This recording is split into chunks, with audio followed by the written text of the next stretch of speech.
Alright guys, so today we're going to turn your kitchen waste, kitchen scraps into beautiful home compost, rich compost for your garden. The best thing you could do and use in your garden is home compost, so you don't have to buy fertilizer. This is my way how I make home compost out of my kitchen scrap, and this is the fastest way. Since I've been doing compost, this works the fastest way for me, and I'm going to show you guys step to step right now. This is my setup right here, guys. So this is what you need. You need an indoor bin, so you could dump everything inside here. You don't want to, go out every day to your compost tumbler or bin out there. I have a small bin, so we empty it out every 3 to 5 days. You do not want to go more than 5 days. You want to empty it out before that. So whatever you're peeling, if you're peeling banana, apple, strawberries, whatever you guys are doing, keep the peels. Do not garbage them. You guys can see right now I cut everything into smaller pieces. I cut them to smaller pieces because they will decompose and break down really fast by cutting it small pieces. If you peel a banana and you just toss the whole banana skin in here, it will take a longer time to decompose. So take a minute and cut them up small. So to make compost, guys, you need your greens, which is all your kitchen scraps right here.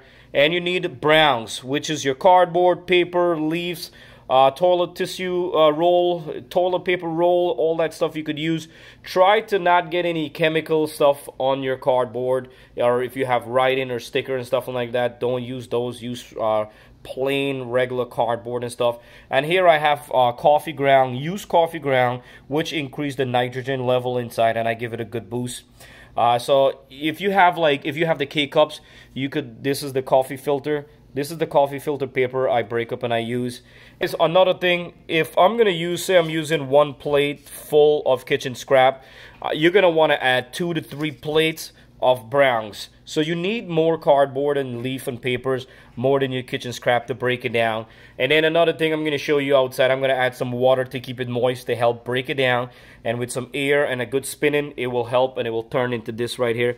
Beautiful, guys. You can see this will use perfect in your garden right here. So what we're going to do, we're going to kind of like empty everything out in here.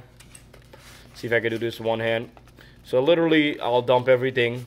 You don't have to worry about mixing your stuff up now. Later on when you go in the tumbler, I'll show you guys that literally how everything is mixed up right there. And we're gonna add all this stuff in. So as I told you guys, don't keep it more than 5 days in here, because then you don't want it to get moldy or get smell or anything in your home. Alright guys, so right here I have my compost bin. And this is my compost tumbler. On the compost tumbler, the plus sign is that's what we add. So we're going to open up the compost tumbler. And remember, we add all our stuff inside. So what we're going to do, you just come right here. You just dump it in. So remember what I told you guys, we need more browns. So this is all dry leaves. These are dead plants from last year in my greenhouse. I reuse.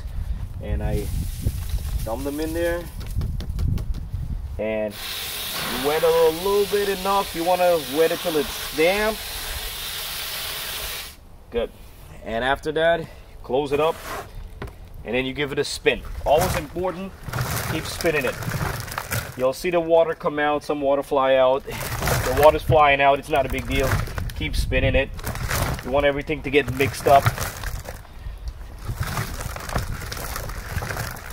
Good. And you could always come like this. Wash it out a little bit and keep it cool off. So far guys, we added greens, which is all the kitchen scrap. We ordered cardboard, paper and stuff, which is browns, and we added some water, and now is the air. Make sure. So your compost tumbler on this side, see that vent right there? That's closed. You do not want it closed. You want to open it. So make sure it's open and we have the air. So some air coming in there. And the next thing what you want to do, you'll come back another 3 days or even 2 days if you want it, and then spin this. Give it a couple spin, at least 8 times around. Spin around 8 times is really good. You get everything mixed up. Literally, you get everything mixing up, and helps the compost faster. And if you come back, say you come back another 4 or 5 days and it's really hot and you see your compost is dried, add a little bit more water to keep it moist. So guys, keep an eye on your progress. Once the stuff is start breaking down, do not add new kitchen scrap to your compost. That's already breaking down. It's already in compost process. It takes at least a couple weeks, at least a 2-3 weeks. You'll see big difference. Do not throw in stuff after 2-3 weeks in that, guys. You want to throw in from the other side, which is the fresh pile to add up. Just gonna let you know, do not compost any dairy stuff, do not compost fish, do not compost meat. If you compost these things, it will be really bad for your tumbler, it will be really bad for your garden, it will smell, and it will not probably even break down for a long time, and then even like wildlife animals will come and dig up your stuff. So do not compost those stuff. Check in the description box. I'm gonna leave some stuff what to compost, and so you guys know exactly what to compost if you're gonna, you know, try compost the first time. So alright guys, that's how I compost. I just wanted to do a quick video, show you guys how to compost. And the reason why I made a lot of compost video for the past couple days is because it's gonna come up to garden, and you want to start your compost early, and you want to make sure when you're ready to transplant or you're ready to plant, you have compost for fertilizer to give you that big boost. In here in New York, guys, we only have a couple months of summer gonna come up, so we want to make the best out of it. To make the best out of it, you gotta make sure you have rich soil, rich compost, make your plant grow fast as possible and produce fast, you know, produce really fast and really well, and keep it organic and not spend a lot of money. And then you recycle and using the same thing over and over again, which is good for the earth and good for all of us. So next video coming up, guys, I'm going to be cleaning up in the greenhouse and show you guys what's the next step in green tea garden. Plus we're going to have to start seeding what you guys should be planting for a spring plant, guys. Don't forget to subscribe. It's 100% free.